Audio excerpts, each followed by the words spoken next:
Imagine discovering an island at the edge of the known world, a place surrounded by a freezing ocean and shaped by fire beneath the ground. More than 1,000 years ago, brave explorers arrived on this remote island and decided to build a new life. This is the story of Iceland. Long before humans settled here, Iceland was being created by enormous geological forces. The island sits on the mid-Atlantic ridge, where two tectonic plates slowly move apart. Deep beneath the earth, hot magma rises toward the surface, creating volcanoes, mountains, lava fields, and new land. This incredible combination of fire and ice is what made Iceland famous. Huge glaciers cover parts of the country, while active volcanoes remain hidden beneath the surface. For centuries, however, Iceland had no permanent population. Some historians believe that Irish monks may have visited the island before the Vikings, searching for isolated places where they could live and pray, but permanent settlement began much later. Around the year 874, the Norse explorer Ingólfur Arnarson arrived in Iceland. According to Icelandic tradition, he threw his sacred wooden pillars into the sea and decided to settle wherever the pillars reached the shore. Eventually, he found them near the southwestern coast, in the area that would later become Reykjavik, the capital of Iceland. During the following decades, thousands of settlers arrived from Norway and other parts of the North Atlantic. They brought their families, animals, tools, weapons, and traditions with them. Their journey was extremely dangerous. They crossed the North Atlantic in wooden ships without engines, GPS, radios, or modern weather forecasts. They depended on the stars, the sun, the wind, and their knowledge of the sea. A single powerful storm could destroy a ship and everyone aboard. But surviving the journey was only the beginning. Iceland itself was a difficult place to live. Winters were long and cold, farmland was limited, and volcanic eruptions could destroy entire areas.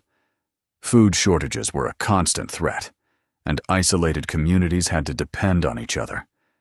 The settlers soon realized that they needed laws and a system for solving conflicts. In the year 930, Icelanders created the Alþingi, or Alþing, one of the world's oldest surviving parliamentary institutions. Every summer, people traveled across the island to Thingvellir, a natural valley surrounded by mountains and dramatic cliffs. Thousands of people could gather there to discuss laws, settle disputes, and make important decisions. There was no parliament building, no modern government, and no politicians standing behind microphones.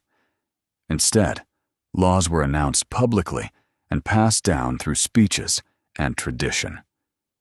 For a remote society living on an island in the 10th century, this was an extraordinary achievement.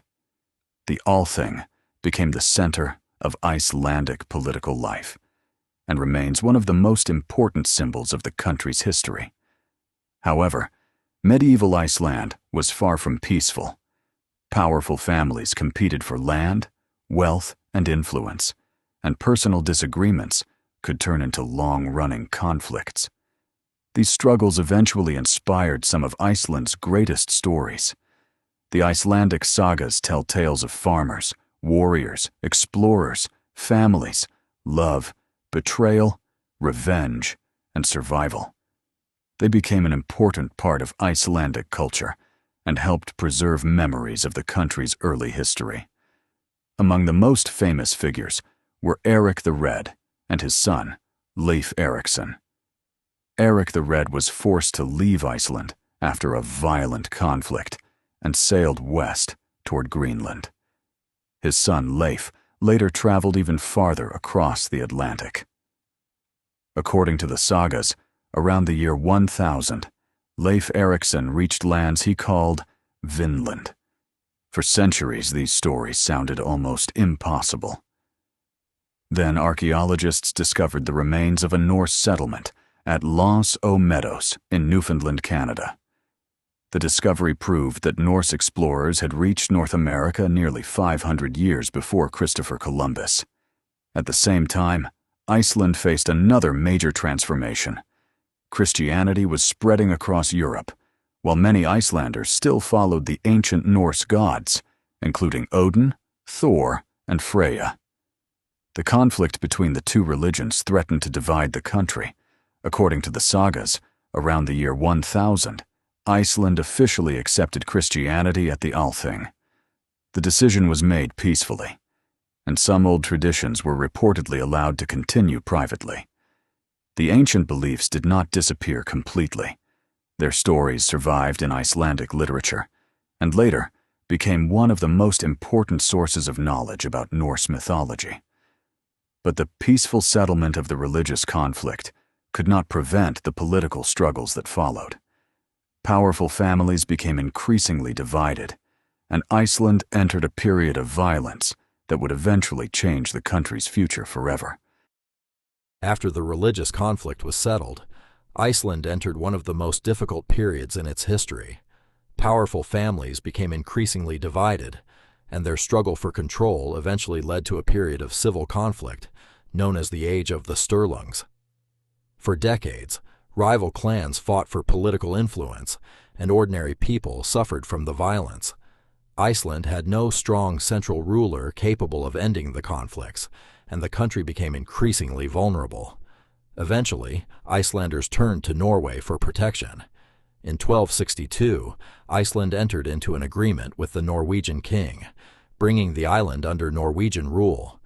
Later, when Norway became part of a larger Scandinavian kingdom, Iceland came under the control of Denmark.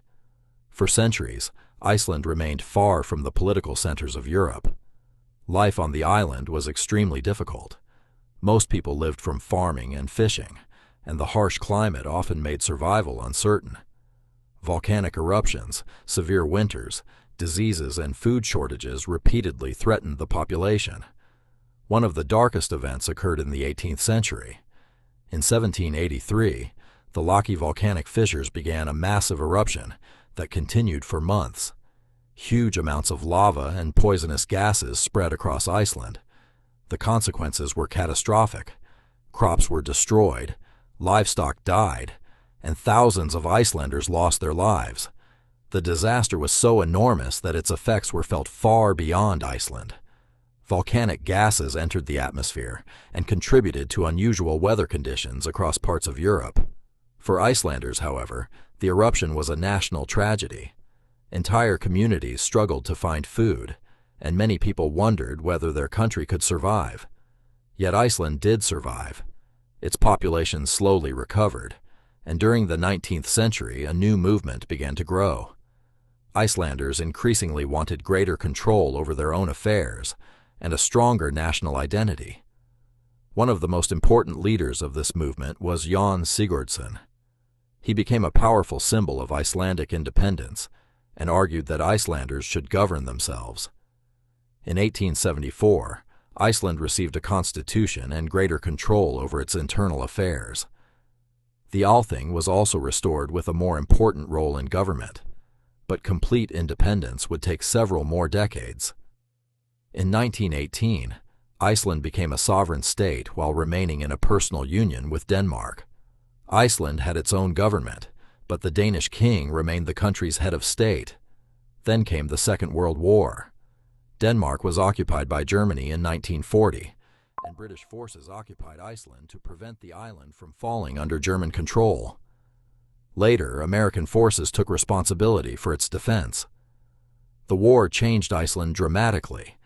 The island became strategically important because of its position in the North Atlantic, and the presence of foreign troops brought new infrastructure, jobs, and economic opportunities. But Icelanders also saw an opportunity to finally become completely independent. On June 17, 1944, Iceland officially became a republic. The date was chosen because it was the birthday of Jón Sigurdsson, the famous leader of the independence movement. After centuries of foreign rule, Iceland finally became an independent country. The challenges did not disappear, but the new republic began building a modern economy and society. Fishing became one of the most important industries, while Iceland also began using its extraordinary natural resources. Geothermal energy and hydroelectric power provided clean electricity and heating. In a country where volcanoes had once been seen mainly as a threat, underground heat became a valuable resource. Hot water from beneath the earth could be used to heat homes, while rivers flowing from glaciers could generate electricity. Iceland gradually transformed itself from an isolated and relatively poor island into one of the world's most developed countries. Education, healthcare, infrastructure, and technology improved dramatically. Reykjavik grew into a modern capital, while towns across the country became connected by roads and reliable transportation. Tourism also began changing Iceland's future. Visitors came to see waterfalls, glaciers, volcanoes, black sand beaches, geysers, and the northern lights. Places that once represented the harshness of Iceland's environment became some of its greatest attractions. Today, Iceland is famous around the world as the land of fire and ice. It is a country where ancient Viking traditions remain alive, where one of the world's oldest parliamentary institutions still exists, and where people live surrounded by some of the most powerful forces of nature on Earth. Iceland's history is a story of survival, independence, and adaptation. Its people faced isolation, poverty, political conflict, volcanic disasters, and foreign rule, yet they continued to rebuild and move forward.